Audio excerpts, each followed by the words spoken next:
prophétie de saint Nilu sur la venue de l'Antéchrist. C'était il y a plus de 1500 ans, aux alentours de l'an 450, que Dieu lui révéla qu'il n'était pas encore de la génération de la fin. Saint Nilu, avant de partir pour la patrie céleste, nous laissa cette prophétie. Après l'année 1900, vers le milieu du XXe siècle, les gens de cet âge-là deviendront méconnaissables.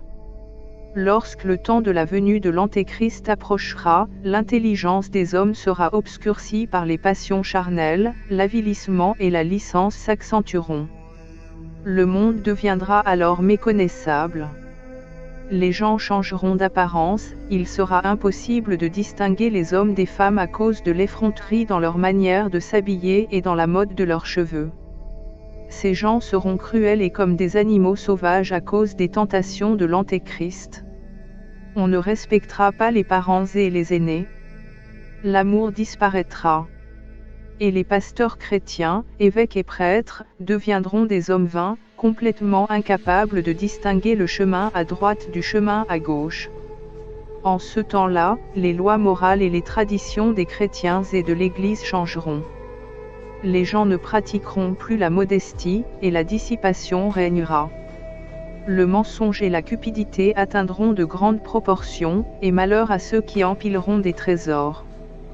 La luxure, l'adultère, l'homosexualité, les actions secrètes et le meurtre seront la règle de la société. En ce temps futur, à cause du pouvoir de si grands criminels et d'une telle débauche, les gens seront privés de la grâce du Saint-Esprit, reçue à leur baptême, et de même ils n'auront pas de remords. Les églises seront privées de pasteurs pieux et craignant Dieu, et malheur aux chrétiens qui resteront sur la terre à ce moment-là.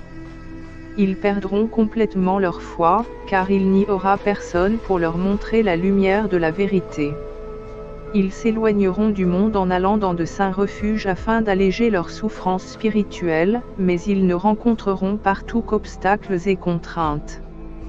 Tout cela résultera du fait que l'Antéchrist veut être le Seigneur de toutes choses et devenir le maître de tout l'univers.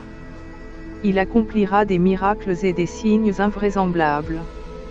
Il donnera aussi à un pauvre homme une sagesse dépravée pour découvrir une manière par laquelle un homme puisse mener une conversation avec un autre d'un bout de la terre à l'autre. En ce temps-là aussi, les hommes voleront dans les airs comme des oiseaux, et descendront au sein de l'océan comme des poissons. Et lorsqu'ils en seront rendus là, ces malheureux passeront leur vie dans le confort sans savoir, pauvres âmes, que c'est une supercherie de Satan. Et lui, l'impie, il remplira à tel point la science de vanité qu'elle s'écartera de la voie droite et conduira les gens jusqu'à la perte de la foi dans l'existence de Dieu, d'un Dieu en trois personnes.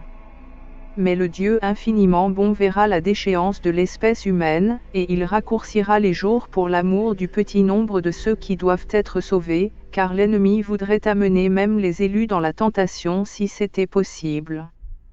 Alors, l'épée du châtiment apparaîtra soudain, et elle abattra le corrupteur et ses serviteurs.